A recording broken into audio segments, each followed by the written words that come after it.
Welcome to my channel students. हमने पिछले lecture में एफएससी पार्ट 1 चैप्टर नंबर 9.1 के दो क्वेश्चन किए थे, जिसमें हमने डिग्री मिनट सेकंड को रेडियन में कन्वर्ट किया था और रेडियन को दोबारा हमने डिग्री मिनट और सेक्साडेसिमल में मतलब कन्वर्ट किया था। अब क्वेश्चन नंबर 3 है हमारे पास। क्वेश्चन नंबर 3 है वो क्या कहता है कि What is the circular measure of the angle between the hand of a watch at 4 o'clock? अब बेटा वो क्या कहता है कि हमारे हाथ में जो घड़ी होती है कि उसमें जब 4 बज जाएं तो क्या एंगल बनता है। लेट्स सपोज मैं सेंटर ले लेता हूँ, ये हमारे पास 4 बज गए, देखिए ये एक्यूरेट 4 हैं। अब वो कहता है इनके दरमियान एंगल क्या होगा। तो हमें ये तो पता है एक कंप्लीट जो रेवोल्यूशन होता है वो किसके बराबर होता है, 2 पाई के बराबर। अब जो वॉच पे टोटल एंगल बनता है वो कितना बनता है, 2 पाई। ठीक है स्टूडेंट्स। अब नेक्स्ट हमें पता है कि एक घड़ी में जो है टोटल कितने घंटे होते हैं, 12। टोटल आवर्स कितने हो गए, 12 हो गए। अब इसका मतलब जो 12 घंटे हैं वो 2 पाई के बराबर हैं, क्योंकि एक ही घड़ी में 12 घंटे होते हैं और एक ही घड़ी के जो एंगल है वो 2 पाई बनते हैं। तो हमारे पास क्या होगा, 12 = 2 पाई। अब हमें क्वेश्चन जो बताया गया है उसने क्या कहा कि जब 4 बज जाए तो क्या एंगल होगा। अगर 4 ना कहे, कोई भी और वैल्यू का है तो हम इजीली मालूम कर सकते हैं, 5 का कहे, 6 का कहे, 7 का कहे, 8 का। तो देखें अब सबसे पहले अगर हम 1 घंटे की निकालें वो हमारे ऊपर है, वरना डायरेक्ट हम 4 की निकाल सकते हैं। अब इसको 3 पे डिवाइड कर देते हैं हम दोनों साइड पे। यहाँ क्या बच जाएगा, अब ये 4 o'clock हो जाएगा सिर्फ, तो ये क्या होगा 2/3 पाई रेडियन। बेटा ये क्या हो गया हमारे पास, ये एंगल आ गया। अब उनका क्वेश्चन क्या था कि जब घड़ी पे 4 बज जाएं तो हमारे पास कितना एंगल बनेगा। अब नेक्स्ट क्वेश्चन है हमारे पास क्या है, L = r थीटा या थीटा = L/r। इसमें 3 चीजें, एक थीटा है, एक L है, एक r है। तो थीटा किसके बराबर है बेटा, L/r के बराबर है। तो बेटा ये क्वेश्चन क्या है, वो कहता है फाइंड थीटा। थीटा हमने मालूम करना है, हमें L और r गिवन होंगे। अब L हमारे पास यहाँ क्या गिवन है, 1.5 सेंटीमीटर, और R हमारे पास क्या गिवन है बेटा, 2.5 सेंटीमीटर। बेटा एक चीज याद करनी है कि ये जब भी आप एंगल मालूम करेंगे, L और R की वैल्यू गिवन होगी, वो जो लास्ट में आंसर आएगा वो हमेशा किस में होगा, रेडियन में। और जब भी आप L या R मालूम करेंगे, जो L का यूनिट होगा वही R का यूनिट होगा, जो R का यूनिट होगा वो L का यूनिट होगा। नेक्स्ट इंशाल्लाह क्वेश्चन में मैं क्लियर करा दूंगा। तो थीटा किसके बराबर हुआ, L/r के। बेटा L की वैल्यू क्या है, 1.5 सेंटीमीटर ओवर 2.5 सेंटीमीटर। अब बेटा देखो सेंटीमीटर सेंटीमीटर से कैंसिल हो गया, तो 1.5 डिवाइड बाय 2.5 करते हैं तो ये क्या आता है, 0.6। मैंने अभी आप लोगों को बताया ये आंसर क्या होगा, रेडियन में होगा। ठीक है बेटा, ये क्वेश्चन नंबर हमारे पास क्या है, 4 है। क्वेश्चन नंबर क्या है, क्वेश्चन नंबर 4 का मैंने एक पार्ट किया है, बाकी आप लोग एक पार्ट खुद करोगे। लेट्स सपोज क्वेश्चन नंबर 5 कर लेते हैं। क्वेश्चन नंबर 5 में वो क्या कहते हैं, वो कहता है फाइंड L। L हमने फाइंड करना है। अब थीटा और R हमें गिवन होंगे। अब थीटा में ये वाला कर लेता हूँ, क्या हमारे पास 65 डिग्री और 20 मिनट, और R हमारे पास क्या गिवन है, 18 मिलीमीटर। बेटा यहाँ पे एक चीज याद रखनी है, देखिए मैंने पिछले क्वेश्चन में ये चीज बताई थी कि जब L या R मालूम करेंगे तो उसमें जो R का यूनिट होगा वो L का यूनिट होगा, जो L का यूनिट होगा वो R का होगा। तो एक चीज और आपने ख्याल रखनी है कि जो थीटा होगा वो हमेशा रेडियन में करके आपने L और R की वैल्यू मालूम करनी है। अब थीटा हमारे पास क्या है, डिग्री और मिनट में गिवन है, तो इसे सबसे पहले हम किस में कन्वर्ट करेंगे, रेडियन में कन्वर्ट करेंगे। तो हमारे पास क्या होगा, थीटा किसके बराबर है, 65 डिग्री और 20 मिनट। अब बेटा सबसे पहले इसको डिग्री में कन्वर्ट करेंगे तो ये क्या होगा, 65 + 20/60 हो जाएगा। अब ये डिग्री में कन्वर्ट हो जाएगा तो क्या होगा, 65 + 1/3। अब बेटा इसको हम सॉल्व कर लेते हैं, 65 × 3। अब ये क्या होगा, 195 + 1/3। ठीक है बेटा, ये अभी तक डिग्री में आ रहा है, तो ये क्या होगा, 196/3 डिग्री। अब बेटा इसी वैल्यू को हम किस में कन्वर्ट करेंगे, रेडियन में कन्वर्ट करेंगे। तो रेडियन में कन्वर्ट करने के लिए हम क्या करते थे, पाई ओवर 180 से हम क्या कर देते थे, मल्टीप्लाई। अब ये किस में कन्वर्ट हो गया, रेडियन में। अब इसकी जस्ट हम वैल्यूज रिप्लेस कर देंगे, 3.1416 पाई की वैल्यू और 3 मल्टीप्लाई 180। अब इनको सॉल्व करेंगे, ये हमारे पास आंसर किस में आएगा, रेडियन में। अब हम क्या करेंगे, 196 को मल्टीप्लाई 3.1416 से देंगे, इसका आंसर आता है 615.7536 ओवर क्या है बेटा, 3 मल्टीप्लाई 180, इसका आंसर क्या आता है 540। अब इनको डिवाइड करेंगे, 615.7536 डिवाइड बाय 540, बेटा इसका आंसर आता है 1.14। अब ये किस में आंसर आया, रेडियन में। अभी तक ये थीटा की वैल्यू आई है, ठीक है। अब हम नेक्स्ट इससे आगे क्या मालूम करेंगे, देखिए क्वेश्चन हमारे पास क्या था, एल मालूम करना था। तो एल हमारे पास किसके बराबर होगा, एल इज इक्वल टू क्या होता है बेटा, आर थीटा, ठीक है। अब हमारे पास आर की भी वैल्यू गिवन है और थीटा की भी, तो ये क्या है 18 मिलीमीटर और इंटू 1.14, ठीक है बेटा। इनको मल्टीप्लाई कर देते हैं, 1.14 मल्टीप्लाई 18 तो 20.52 बेटा। मैंने आप लोगों को पहले एक चीज बताई थी कि जो आर का यूनिट होगा वही एल का। अब आर का यूनिट क्या है, मिलीमीटर है, तो इसका भी यूनिट क्या होगा, मिलीमीटर होगा, ठीक है बेटा। ये क्वेश्चन 1 हो गया है। अब नेक्स्ट क्वेश्चन हम करेंगे, क्वेश्चन नंबर 5 भी कर लिया, क्वेश्चन नंबर 6 में से हम एक पार्ट कर लेते हैं। अब क्वेश्चन नंबर 6 हमारे पास क्या है, क्वेश्चन नंबर 6 में वो कहता है आर मालूम करो, एल हमारे पास क्या गिवन है 56 सेंटीमीटर है और थीटा हमें क्या गिवन है 45 डिग्री है। अब बेटा सबसे पहले इसको रेडियन में कन्वर्ट करेंगे, मल्टीप्लाई पाई ओवर 180। अब ये रेडियन में कन्वर्ट हो गया, तो ये क्या होगा, पाई बाय 4 रेडियन, जिसका आंसर हमारे पास क्या आता है, पाई की वैल्यू क्या है 3.1416 डिवाइड बाय 4, तो क्या आता है 0.7854। बेटा ये क्या है, थीटा की वैल्यू है। अब हमने आर मालूम करना है, आर हमारे पास क्या होगा, एल ओवर थीटा के, क्योंकि L is equal to R theta होता है, तो आर क्या होगा, एल ओवर थीटा के। अब एल की वैल्यू क्या है 56 सेंटीमीटर ओवर 0.7854। अब बेटा ये सेंटीमीटर इसका जो यूनिट होगा। अब हमारे पास क्या है 56 डिवाइड बाय 0.7854, 71.30 इसका आंसर आता है और यूनिट क्या होगा, सेंटीमीटर, ठीक है बेटा। अभी तक हमने क्वेश्चन नंबर 3, 4, 5 और 6 किए थे 9.1 के। इससे नेक्स्ट हम आप क्वेश्चन नंबर 7 की तरफ मूव करते हैं। तो हमारे पास क्वेश्चन नंबर 7 क्या होगा, नेक्स्ट हम पढ़ते हैं, उसके बाद हम उसे सॉल्व करेंगे।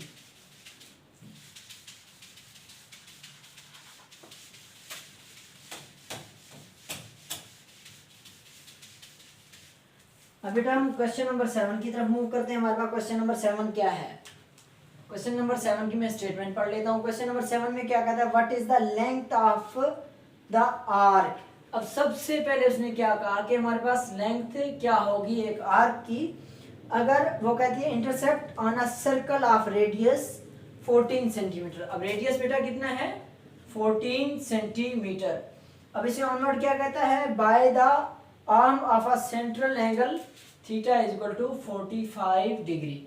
अब बेटा सबसे पहले इसे हम रेडियन में कन्वर्ट करेंगे, क्या होगा 45 मल्टीप्लाई पाई ओवर 180 रेडियन, तो ये क्या होगा पाई बाय 4 रेडियन। इसे हम सॉल्व कर लेंगे, क्या होगा 3.1416 डिवाइड बाय 4, क्या है हमारे पास 3.1416 डिवाइड बाय 4, 0.7854। अब ये रेडियन में आंसर आया, ठीक है बेटा। अब यहाँ तक थीटा की वैल्यू आ गई। अब हमें पता है एल इज इक्वल टू क्या होता है आर थीटा। आर की वैल्यू हमारे पास क्या है 14 है और सेंटीमीटर में है, और ये क्या है 0.7854, ठीक है बेटा। अब इसको हम मल्टीप्लाई कर देंगे किससे 14 से, मल्टीप्लाई बाय 14, ये 10.99 आंसर आता है, जिसको हम आपको एक्यूरेट 11 सेंटीमीटर लिख सकते हैं। अब ये एल की वैल्यू आ गई, ठीक है बेटा। इससे नेक्स्ट हम चलते हैं क्वेश्चन नंबर 8 की तरफ। क्वेश्चन नंबर 8 में क्या चीज़ है वो हम पढ़ते हैं।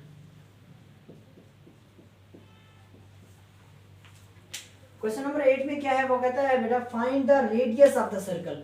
अब सबसे पहले इसने बता दिया कि हमने क्या मालूम करना है, रेडियस मालूम करना है। और वो कहता है in which the arm of the central angle of measure 1 radian. अब एंगल हमें कितना गिवन है, 1 रेडियन गिवन है। और बेटा वो कहता है cut off an arc of length 35 centimetre. Length कितनी गिवन है, 35 सेंटीमीटर। हमें पता है L is equal to R theta है और R क्या होगा, L ओवर थीटा। L की वैल्यू क्या है, 35/1 और सेंटीमीटर इसका यूनिट आ जाएगा। R इज इक्वल टू क्या आ जाएगा, 35 सेंटीमीटर। ठीक है बेटा। नेक्स्ट हम मूव करते हैं क्वेश्चन नंबर 9 की तरफ। क्वेश्चन नंबर 9 थोड़ा सा ट्रिकी है, इस पे ज़रा ध्यान देना। मैं स्टेटमेंट इंशाल्लाह पढ़ के अच्छी तरह समझाऊंगा। Question number 9। अब स्टूडेंट यहाँ क्या कहता है, railway train is running on a circular track of radius 500 metre. अब सबसे पहले इसने क्या कहा, जो हमारे पास रेडियस है वो कितना है, 500 और मीटर है। ठीक है बेटा। वो कहता है at the rate of 30 kilometre पर हावर। अब ये क्या है, वेलोसिटी है, क्या है, 30 किलोमीटर पर हावर। ठीक है बेटा। अच्छा दूसरी बात है, वो कहता है through what angle will it turn in. अब देखो उसने क्या कहा कि टाइम वो 10 सेकंड लेती है, तो एंगल क्या होगा। अब देखो एंगल मालूम करने के लिए हमें आर तो गिवन है, हमें एल चाहिए। तो हमने एक फार्मूला पढ़ा था, S is equal to V T, V cross T. ठीक है बेटा। तो एस क्या होता है, हमेशा लेंथ होता है। वेलोसिटी क्या है, 30 किलोमीटर पर हावर और मल्टीप्लाई टी। अब बेटा सबसे पहले इस किलोमीटर पर हावर को हम मीटर में कन्वर्ट करेंगे, क्योंकि हमारे पास रेडियस किस में है, मीटर में है, ताकि यूनिट सेम हो। अब हम इसको मीटर में कन्वर्ट करेंगे तो किलो कितने के बराबर होता है, 1000 के बराबर, और हावर में कितने सेकंड होते हैं, 3600 मल्टीप्लाई बाय 10। अब देखो यहाँ क्या होगा, सेकंड आएगा और यहाँ पे भी सेकंड आएगा, और यहाँ क्या होगा, मीटर। अब ये सेकंड और सेकंड आपस में क्या हो जाएंगे, कैंसिल हो जाएंगे, और बाकी इसका यूनिट जो है सिर्फ और सिर्फ क्या रह जाएगा, मीटर रह जाएगा। अब इनको मल्टीप्लाई करते हैं, 30 मल्टीप्लाई 1000 मल्टीप्लाई 10 और डिवाइड बाय 3600। अब क्या आता है बेटा, एल की जो वैल्यू आती है वो क्या आती है, 83.33 और मीटर। अब हमें पता है थीटा किसके बराबर होता है, एल ओवर आर के। एल की वैल्यू क्या है, 83.33 ओवर आर की वैल्यू क्या है, 500 मीटर। तो अब इसी को हम डिवाइड कर देते हैं 500 से। बेटा इसका आंसर क्या आ रहा है, 0.16। अब किस में होगा एंगल, मैंने आप लोगों को पहले बताया, ये रेडियन में इसका आंसर होगा। ठीक है बेटा। यहाँ तक हो गया क्वेश्चन नंबर 9 तक। अब नेक्स्ट में क्वेश्चन नंबर 10 पढ़ लेता हूँ। क्वेश्चन नंबर 10 भी आपने जरा गौर से देखना है। क्वेश्चन नंबर 10 में क्या है। अब क्वेश्चन नंबर 10 में क्या कहता है कि क्वेश्चन नंबर 10 हमारे पास क्या है। अब यहाँ तक हम सॉल्व कर चुके हैं। क्वेश्चन नंबर 3, 4, 5, 6, 7, 8, 9 और क्वेश्चन नंबर 10 अब करेंगे।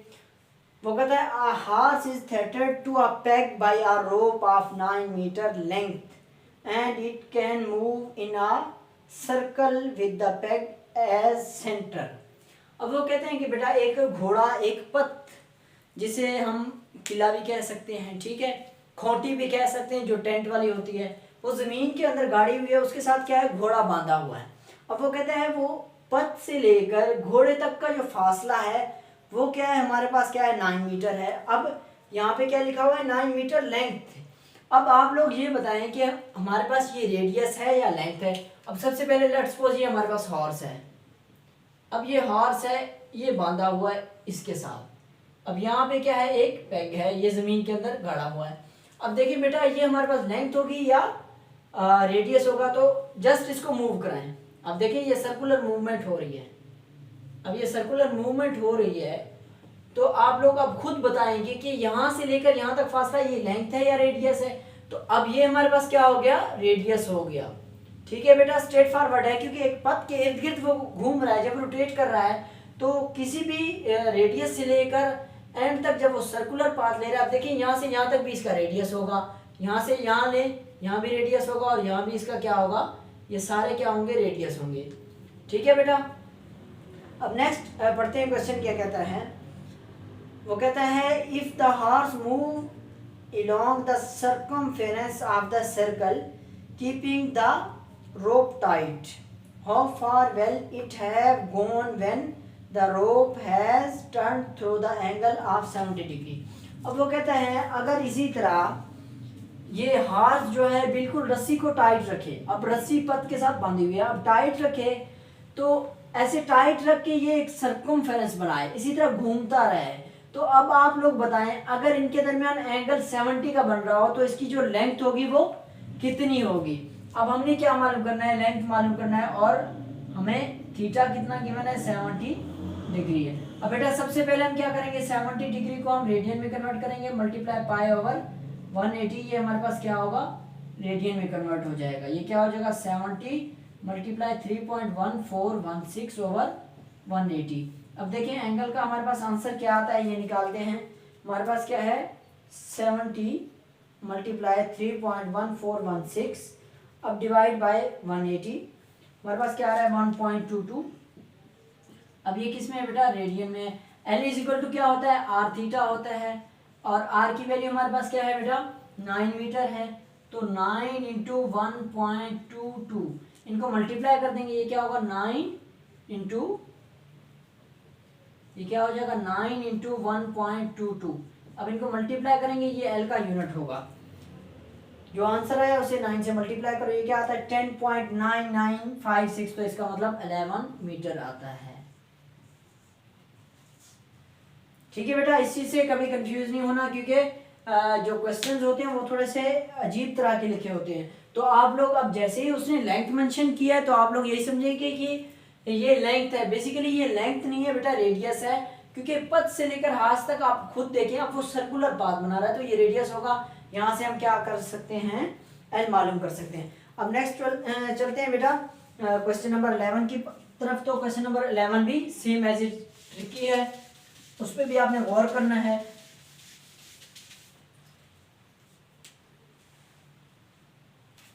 बेटा क्वेश्चन नंबर 11 में पढ़ रहा हूँ, ठीक है। वो कहते हैं the pendulum of a clock, वो कहते हैं the pendulum of a clock is 20 centimetre long and it's wing through an angle 20 degree each second, how far does the tip of the pendulum move in 1 second. अब इन्होंने सबसे पहले क्या कहा है कि एंगल हमें 20 डिग्री गिवन है। अब वो उसने क्या कहा, जो पेंडुलम की लेंथ है वो कितनी गिवन है बेटा, वो कहते हैं हमारे पास पेंडुलम की लेंथ जो है वो 20 सेंटीमीटर गिवन है। अब आप लोग मुझे ये बताएं कि ये पेंडुलम की लेंथ है, ये रेडियस है या हमारे पास क्या है, लेंथ है। लेट्स सपोज ये बेटा घड़ी है, वॉच है ये हमारे पास, अब ये वॉच होगी, इसकी पेंडुलम, लेट्स सपोज ये पेंडुलम की मैं जगह बना लेता हूँ, इसके दरमियान क्या होता है, ये पेंडुलम हमारे पास क्या हो रहा है, रोटेट हो रहा है। अब पेंडुलम वाली घड़ी आप लोगों ने देखी होगी।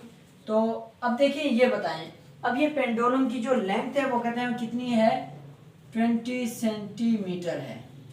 ठीक है बेटा, वो कहते हैं कितने, 20 सेंटीमीटर। अब आप लोग बताएंगे कि ये लेंथ है या रेडियस है। अब देखिए बेटा, अगर इसी को हम रोटेट कर दें,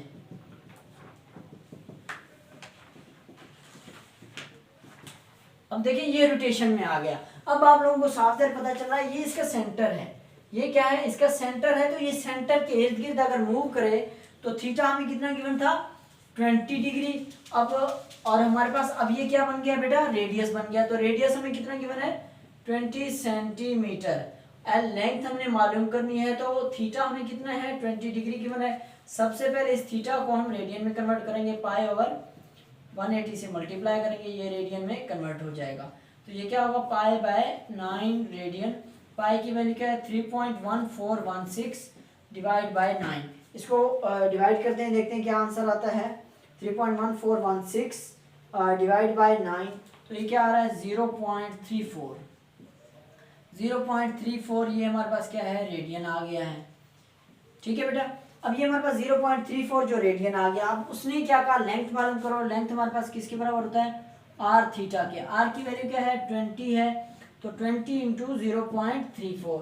अब वो जो आपने आंसर निकाला है 0.34, उसी को आप मल्टीप्लाई कर दो 20 से, तो ये क्या आता है 6.98, मतलब 7 हमारे पास सेंटीमीटर क्या आएगा, आंसर आएगा। ठीक है बेटा, ये दो क्वेश्चन काफी ट्रिकी थे। एक ये हार्स वाला जो एक रस्सी के साथ टाइट बांधा हुआ था, और दूसरा ये वॉच वाला, ये बहुत ट्रिकी थे। इनसे आप लोगों ने बिल्कुल कंफ्यूज नहीं होना। अब आप लोगों को कॉन्सेप्ट क्लियर हो चुका होगा। अब नेक्स्ट हम एक क्वेश्चन करते हैं जो इंतहाई इंपॉर्टेंट है, आप लोगों के सब्जेक्ट में बहुत ज़्यादा इंपॉर्टेंट है। Question number 14।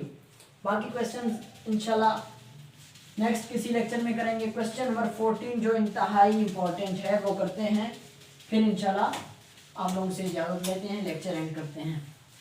क्वेश्चन नंबर 14 आप लोगों ने ज़रा गौर से समझना है। क्वेश्चन नंबर 14 में क्या कहते हैं, वो कहते हैं हमारे पास, मैं क्वेश्चन ज़रा रीड करके देता हूँ आप लोगों को। वो कहते हैं show that the area of a sector of a circular region of radius r is 1/2 r square theta, where theta is the circular measure of the central angle of the sector। अब उन्होंने क्या कहा, आप लोगों ने prove करना है कि एरिया ऑफ द सेक्टर क्या है, 1/2 r square थीटा है। अब आप लोगों को सबसे पहले पता होना चाहिए एक सर्कुलर रीजन का एरिया ऑफ सेक्टर क्या होता है। बेटा ये एक सर्कल है, ठीक है, ये एक सर्कल है। हमारे पास क्या होता है, सेक्टर क्या होता है, किसी भी दो रेडियस के दरमियान जो फासला होता है। लेट्स सपोज ये हमारे पास सेंटर है, ये सेंटर हो गया। एक मैं ये ले लेता हूँ रेडियस, और एक ये ले लेता हूँ, ये दोनों हमारे पास क्या है, रेडियस हैं। अब बेटा यहाँ से लेकर यहाँ तक का जो फासला है ये क्या कहलाएगा, एक सेक्टर कहलाएगा।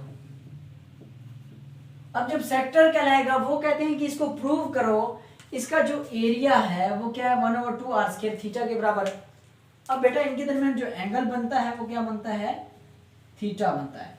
अब हमारे पास एक फार्मूला है, वो क्या है, वो कहते हैं area of sector, area of sector over area of circle is equal to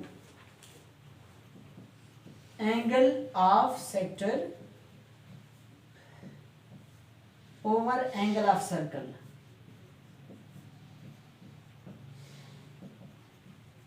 बेटा ये इंतहाई फार्मूला है हमारे पास, क्या है, area of sector over area of circle is equal to angle of sector over angle of circle.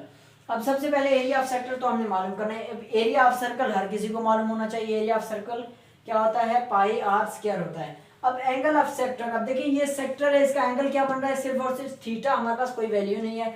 अब angle of circle पिछले क्वेश्चंस में हम काफ़ी डिटेल से पढ़ चुके हैं, या तो 2 पाई आप लिख दें या 360 डिग्री, तो यहाँ रेडियन में हम लिखेंगे। अब हमारे पास क्या है, area of sector, area of sector over क्या है बेटा, अब देखो एरिया ऑफ सर्कल क्या है, एरिया ऑफ सर्कल हमारे पास क्या होता है, पाई आर स्क्वायर होता है, पाई आर स्क्वायर होता है। ठीक है बेटा, ये आप छोटी क्लासेस में भी पढ़ चुके हैं। एरिया ऑफ सेक्टर क्या होता है, पाई आर स्क्वायर। अब एंगल ऑफ सेक्टर हमें कितना गिवन है, थीटा गिवन है, और एंगल ऑफ सर्कल हमारे पास क्या होता है, 2 पाई होता है, क्योंकि हमें पता है पूरे सर्कल का जो एक रेवोल्यूशन होता है वो 2 पाई के बराबर है। अब पाई आर स्क्वायर उधर जाके हम मल्टीप्लाई कर देंगे, हमारे पास क्या है, area of sector is equal to theta over 2 pi multiply pi R square. अब बेटा हमारे पास यहाँ क्या है, पाई पाई से कैंसिल हो जाएगा, बाकी क्या रह जाएगा, 1/2 आर स्क्वायर थीटा। तो ये हमारे पास क्या होगा, एरिया ऑफ सेक्टर प्रूव होगा। अब बेटा ये क्या होगा, पाई और पाई आपस में कैंसिल हो जाएंगे, बाकी हमारे पास एरिया ऑफ सेक्टर क्या बच जाएगा, एरिया ऑफ सेक्टर क्या बचा बेटा, 1/2 आर स्क्वायर और साथ थीटा। अब देखिए ये हमारे पास प्रूव हो गया, बहुत ही इजी प्रूव था, तो ये हमारे पास क्वेश्चन प्रूव हो गया है। तो अब हमने क्या मालूम करना था, एरिया ऑफ सेक्टर। देखिए मैंने सबसे पहले आप लोगों को सेक्टर डिफाइन किया है, फिर हमने उसका एंगल डिफाइन किया है, फिर area of sector over area of circle is equal to angle of sector और ओवर एंगल ऑफ सर्कल। अब बेटा ये आज का लास्ट क्वेश्चन था, तो तब के लिए अल्लाह हाफिज़। अगर आप लोगों को वीडियो अच्छी लगी हो तो वीडियो को लाइक शेयर और सब्सक्राइब ज़रूर कीजिएगा। तब तक के लिए अल्लाह हाफिज़।